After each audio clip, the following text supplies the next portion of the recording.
Halo para pendengar, dimanapun kalian berada. Balik lagi ke konten detail kecil. Nah, gue baru aja maraton nih Koe no Katachi atau The Silent Voice beberapa kali dan nemu cukup banyak detail yang menarik. Ini adalah anime yang banyak banget kalian request ketika gue ngerilis konten detail kecil Tenkinoko dan detail kecil Kimi no Na wa. Kalau pengen nonton anime ini, setahu gue anime ini coba bisa kalian akses secara legal lewat aplikasi Bilibili. Sebenarnya ada di Netflix dan Crunchyroll, tapi kalau mau nonton di sana, lu butuh VPN dengan region khusus karena movie-nya kena region lock. Oke, langsung aja. Ini dia beberapa detail menarik yang berhasil gua temukan. Detail pertama, kalau kalian penasaran apa sih maksudnya ikan koi ini, kenapa ikan ini diperlihatkan berkali-kali dan bahkan ikutan muncul di posternya. Buat yang gak tahu, ikan koi sering dikaitkan dengan umur panjang, kesabaran, kesuksesan, ambisi, dan pencapaian. Tapi, bukan itu detailnya. Kalau kalian notice, semua ikan koi di dalam kolam memiliki warna hitam kecuali satu ekor yang beda sendiri. Ini adalah jenis ikan koi Showa yang kalau dibaca terdengar seperti Showa. Nah, si MC dan heroin di anime ini sama-sama memiliki nama panggilan Show, satunya Shoya dan satunya Shoko. Jadi dengan kata lain, ikan koi ini melambangkan mereka berdua. Detail kedua, di awal movie, Soya sempat ingin mengakhiri hidupnya, tapi nggak jadi setelah mendengar letusan kembang api. Ini berbeda jauh dengan Shoko yang memutuskan untuk mengakhiri hidupnya di tengah-tengah festival kembang api. Detail ketiga, kalau dilihat dari scene ini, Soya ingin menjual semua barang di kamarnya termasuk PS2 Fat. PS2 ini adalah konsol yang Soya mainkan di scene opening Koe no Katachi. Detail keempat, kita semua tahu kalau ibunya Soya terpaksa harus kehilangan salah satu anting-antingnya sebagai ganti rugi dari alat bantu dengar yang dihilangkan Soya. Lalu kalau dilihat dari scene ini, sepertinya anting-anting itu ditarik secara paksa hingga telinga ibunya terluka. Nah, bekas luka itu masih membekas hingga sekarang dan hanya bisa kalian lihat di bagian awal movie ketika Soya mengembalikan uang ibunya. Detail kelima, ketika Soya masuk ke dalam salon, kita diperlihatkan Shoko kecil yang sedang duduk sambil membaca majalah. Lalu kalau diperhatikan lagi, wajah dan rambut Shoko terlihat kotor dan tertutupi daun. Dari scene ini, bisa disimpulkan kalau Shoko sempat tertimpa suatu kejadian hingga membuat dirinya berakhir dalam kondisi seperti ini. Bagian ini diceritakan di dalam manga kalau Shoko sempat dibully dan alat bantu dengarnya dilempar ke dalam sungai. Lalu wajahnya kotor karena Shoko melindungi adiknya dari lemparan para pembuli. Barulah setelah semua itu, Shoko datang ke salon untuk memotong rambut. Satu lagi, di sini terlihat kalau Shoko sangat fokus membaca majalah tentang model rambut. Detail ini nantinya terhubung ke bagian akhir manga yang menceritakan kalau Shoko terinspirasi untuk jadi seorang ahli kecantikan setelah dia datang ke salon ini. Detail keenam, gue sempat heran kenapa bagian belakang bajunya Soya terlihat seperti ditonjolin banget. Ternyata sejak kecil memang seperti itulah cara dia menggunakan baju dan kebiasaan ini dia bawa hingga sekarang. Detail ketujuh, ketika Soya dituduh sebagai pembuli, dia ngomong kalau Kawaii juga ikut mengganggu Shoko, tapi Kawaii ngomong kalau dia tidak pernah melakukan hal itu. Lalu ketika scene di atas jembatan, Kawaii ngomong ke Soya kalau dia minta maaf, tapi sejak awal kamu memang salah. Nah, kenapa Kawaii ngotot untuk ngomong kalau dia tidak salah? Karena memang dia nggak salah. Walaupun memang Kawaii sering kumpul bareng Ueno dan dia juga sering ada ketika Shoko dibully. Karena hal itu, Soya pun salah paham dan mengira kalau Kawaii juga ikutan ngebully Shoko. Detail keenam, setelah telinga Shoko berdarah, kita diperlihatkan scene Shoko yang sekali lagi ingin berteman dengan Soya.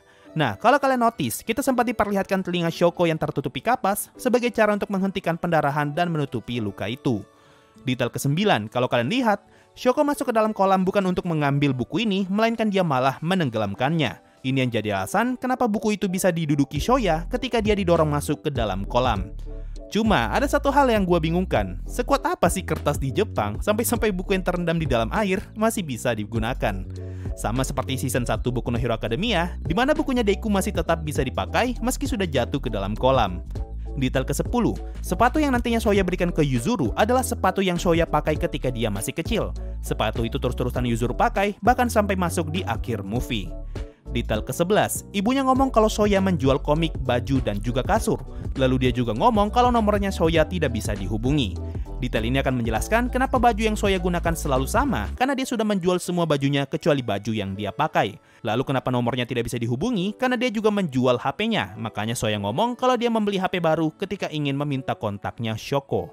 12. Di sini nih kita diperlihatkan apa itu definisi teman menurut Nagatsuka, lalu mereka berdua saling jabat tangan. Nah, detail ini terhubung ke bagian akhir movie di mana Nagatsuka menggenggam tangannya Soya dengan cara yang sama, sebagai pertanda kalau mereka tetaplah teman, terlepas dari apa yang telah terjadi sebelumnya. 13. Ketika Yuzuru mengamati kakaknya dengan kamera, Nagatsuka ngomong jangan sampai jatuh. 落ちるなよ、少年. Nah, scene ini nggak ada di versi komik, yang artinya ini adalah original scene yang dibuat dengan maksud tertentu. Maksud pertama, scene ini adalah kode kalau klimaks dari ceritanya akan berhubungan dengan karakter yang jatuh. Maksud kedua, scene ini ingin memperlihatkan kekhawatiran Nagatsuka. Hal ini bisa dilihat dari posisi tangannya yang seperti bersiap untuk menangkap kalau saja Yuzuru terjatuh. Karena rasa khawatir ini, makanya ketika Yuzuru ngomong kata jatuh, kita diperlihatkan Nagatsuka yang sempat panik. どうした?石原君がどうかしたのか?おい少年! 14. Sadar nggak kalau kita berkali-kali diperlihatkan scene jatuh? Scene pertama ketika Soya gagal menangkap Shoko yang lompat ke bawah jembatan, dan scene kedua ketika Shoko gagal menangkap Soya yang jatuh ketika mereka jalan-jalan. Dua scene ini sekali lagi memberi pertanda kalau klimaks dari ceritanya akan terhubung dengan karakter yang jatuh. Nah, setelah 2 kali mereka gagal saling menyelamatkan, akhirnya di kesempatan ketiga, yaitu di saat yang paling penting, mereka berdua berhasil menangkap tangan satu sama lain. 15. Setelah lompat ke bawah jembatan, hal pertama yang Shoko lakukan adalah meletakkan tangannya ke telinga. Setelah itu, barulah dia mengusap wajahnya. Ini dikarenakan Shoko memeriksa apakah alat bantu pendengarannya masih ada atau tidak. 16. Kita diperlihatkan kalau Yuzuru punya banyak koleksi foto hewan mati dan tumbuhan layu. Lalu di akhir movie, dijelaskan kalau Yuzuru melakukan itu agar kakaknya bisa berhenti mengakhiri hidupnya. Detail ini menjelaskan kalau Yuzuru sengaja mengoleksi foto-foto itu agar kakaknya takut akan kematian. Sehingga dengan ini, kakaknya tidak akan lagi mengakhiri hidupnya. Nah, karena kebiasaan ini, makanya Yuzuru secara refleks berhenti untuk memfoto katak mati ketika dia kabur dari kamarnya Soya. 17. Alasan kenapa Soya dituduh mengupload foto ini ke internet, padahal bukan dia yang upload, karena Yuzuru membuat akun palsu dengan menggunakan identitasnya Soya. 18. Dari scene ini, kita sebenarnya sudah bisa melihat kalau ada orang di dalam sana sebelum Maria memberitahu Soya. Oh ya, by the way, ngomongin soal Maria, sadar nggak kalau Maria sepertinya suka banget dengan kepiting? Mulai dari bajunya yang ada tulisan Kani dengan gambar kepiting, dan juga ujung rambutnya yang berbentuk seperti capit kepiting. 19. Di anime kita diperlihatkan Shoko yang pergi ke dokter bareng neneknya. Ini adalah original scene yang hanya ada di anime. Dengan kata lain, ada maksud di balik scene ini. Setelah gue cari tahu, sepertinya Shoko kehilangan pendengarannya secara permanen di telinga kanan, makanya setelah scene ini, Shoko hanya menggunakan alat bantu dengar di telinga sebelah kirinya. Lalu kalau kalian notice, di malam hari setelah dari dokter, kita diperlihatkan Shoko yang mendekatkan tangannya ke telinga kanannya. Scene ini connect ke penjelasan Shoko yang ngomong kalau dia bisa merasakan suara. Nah, mendekatkan tangan ke telinga kanan adalah cara Shoko untuk memeriksa apakah dia masih bisa merasakan suara dengan telinga kanannya. Tapi karena dia tidak bisa merasakan apa-apa, makanya Shoko pun nangis.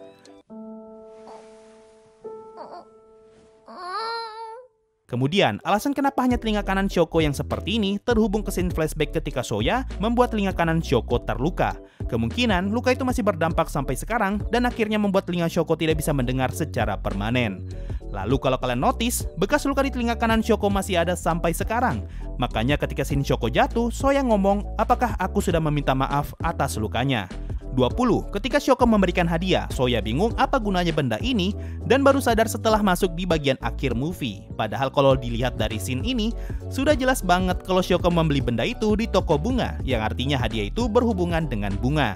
Tapi karena fokus Soya terganggu akibat adanya Ueno, Soya pun gak sadar kalau benda itu dibeli dari toko bunga. 21. Ketika mereka ribut di atas jembatan, bisa kita lihat kalau Shoko melarang adiknya ikutan dan jangan melihat ke arah sini. 22. Masih di atas jembatan, ketika Soya ngomong kalau semua ini salahku, Ueno membalas kalau dia membenci cara berpikir seperti itu.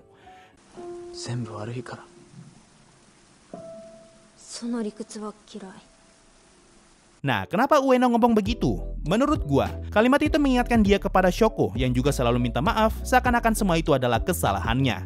Kalau kalian ingat, ketika di taman bermain, di sini Ueno sempat ngomong kalau dia merasa mirip dengan Soya, tapi Soya malah membantah kalimat itu.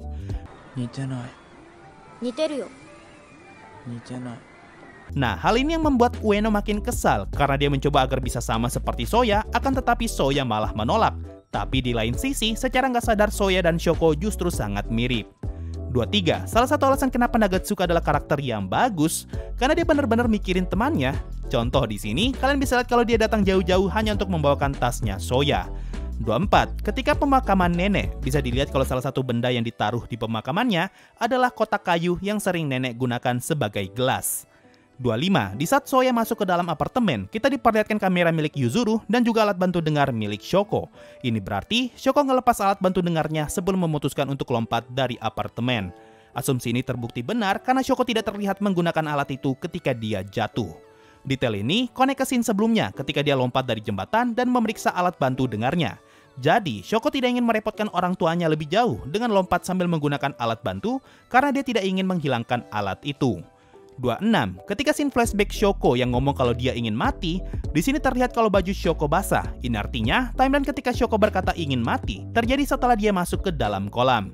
27. Nagatsuka kesulitan untuk membuka pintunya Soya dikarenakan Ueno menahan pintu itu dari dalam. Makanya kita bisa melihat bayangan Ueno di scene ini.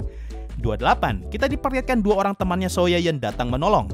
Gue udah coba cari clue di animenya yang bisa menjelaskan hal ini, tapi memang tidak diceritakan sama sekali. Jadi, mari kita gunakan manga sebagai dasarnya.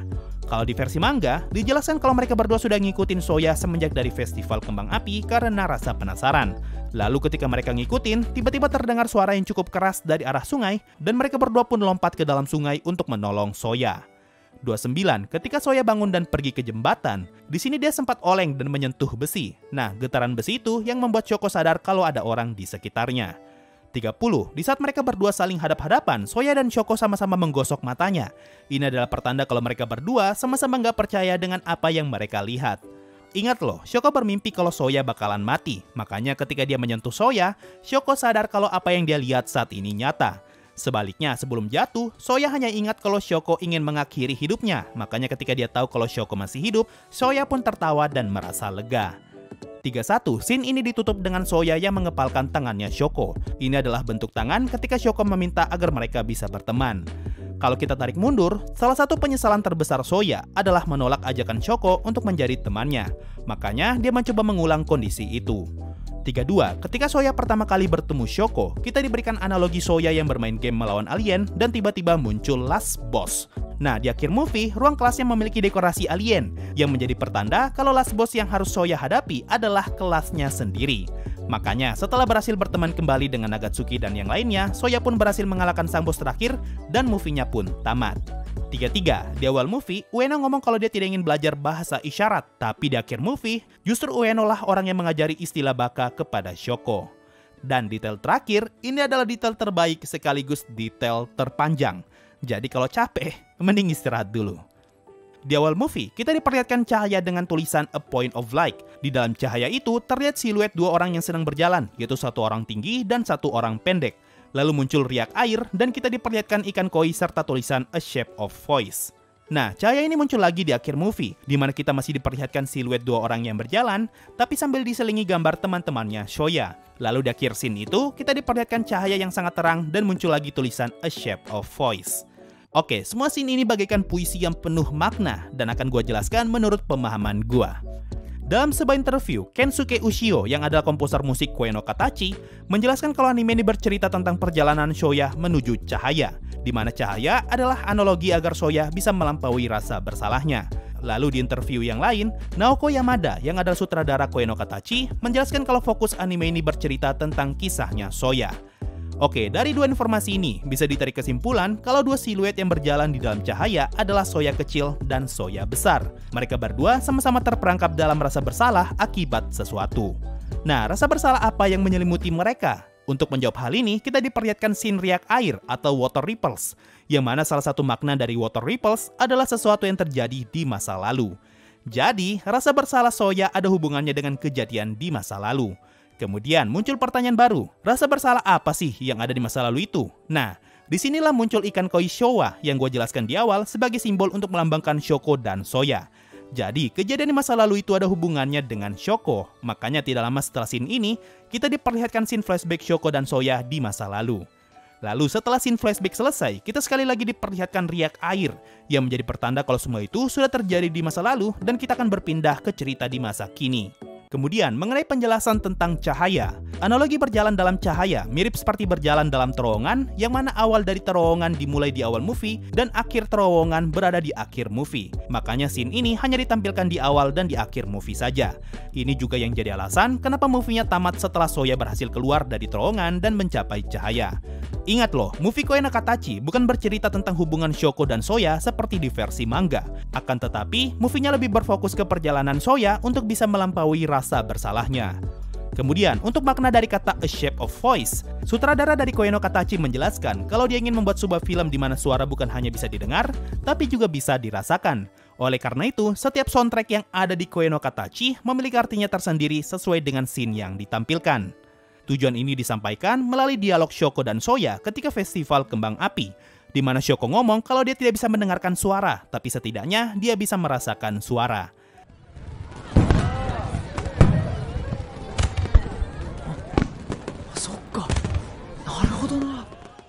Jadi, dengan menampilkan kata A Shape of Voice di awal, ini artinya kita diberitahu dari awal kalau semua suara yang akan kita dengar memiliki makna. Lalu ditampilkan lagi di akhir untuk mengingatkan kita kalau semua suara yang kita dengarkan tadi memiliki makna.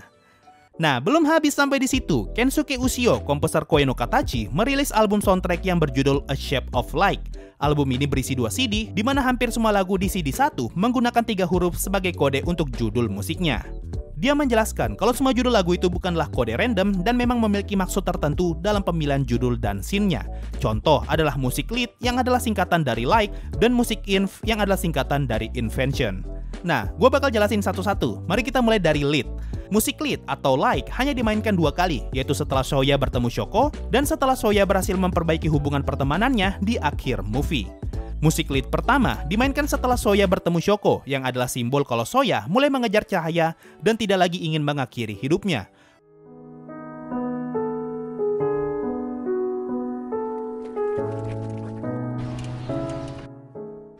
Momen ini menjadi langkah awal Soya agar bisa lepas dari rasa bersalahnya. Di sini pun menjadi awal di mana Soya menjalin hubungan pertemanan dengan Shoko. Kemudian, musik lead dimainkan kembali di akhir movie sebagai simbol kalau semua orang termasuk Shoko ikut membantu agar Soya bisa mencapai cahaya. Sehingga kita pun tahu kalau yang Soya butuhkan untuk bisa lepas dari rasa bersalahnya dan mencapai cahaya adalah teman.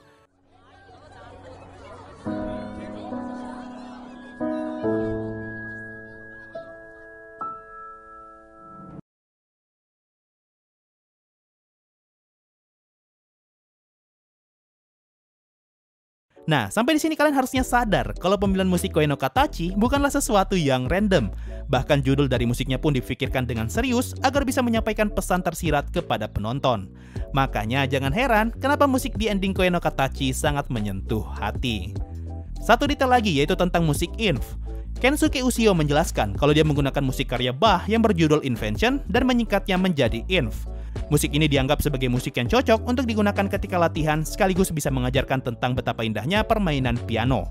Nah, musik inv adalah simbol kalau Soya perlahan-lahan sedang belajar agar bisa melangkah ke dunia luar. Tapi bukan hanya belajar, Soya pun akan mulai menyadari betapa indahnya dunia ini.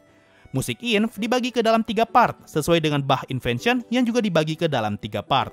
Part 1 adalah inv 1.1 hingga inv 1.3, yang semua musiknya dimainkan ketika scene flashback di SD. Ini adalah masa di mana Soya mengenal Shoko dan belajar dampak dari tindakannya sebagai pembuli. Part 2 adalah inv 2.1 hingga inv 2.6, yang semua musiknya dimainkan ketika Soya sudah dewasa. Ini adalah saat di mana Soya mulai menjalin hubungan pertemanan dan perlahan-lahan menghadapi masa lalunya. Dan part ketiga sengaja ditulis dengan judul lengkap Invention nomor 1 in C Mayor BWV 772 Last Part. Musik ini hanya dimainkan 1 kali, yaitu ketika Soya ingin pergi ke festival sekolah. Berdasarkan penjelasan Ushio, musik ini sengaja dimainkan di akhir sebagai simbol kalau Soya sudah selesai belajar dan sudah siap untuk menghadapi masa lalunya. Jadi part 1 dan part 2 adalah masa di mana Soya mulai belajar dan sadar. Lalu part 3 adalah saat di mana Soya sudah siap untuk praktek. Makanya musik berikutnya yang diputar setelah inv part terakhir adalah musik lead yang menjadi simbol kalau Soya telah selesai belajar dan siap untuk menggapai cahaya. Gila nggak? Cuma musik doang loh bisa jadi detail sepanjang ini. Nah, inilah yang dimaksud dari kata A Shape of Voice, yang berarti suara pun memiliki wujud untuk bisa dirasakan. Harus gue akui kalau detail Koe no Katachi ternyata lebih panjang daripada yang gue perkirakan. Bahkan bisa dibilang kalau ini adalah detail kecil terpanjang yang pernah gue buat. So, mungkin itu saja untuk video kali ini. Makasih semua yang sudah mendengarkan sampai di titik ini. Sampai jumpa di video berikutnya. Dan bye-bye.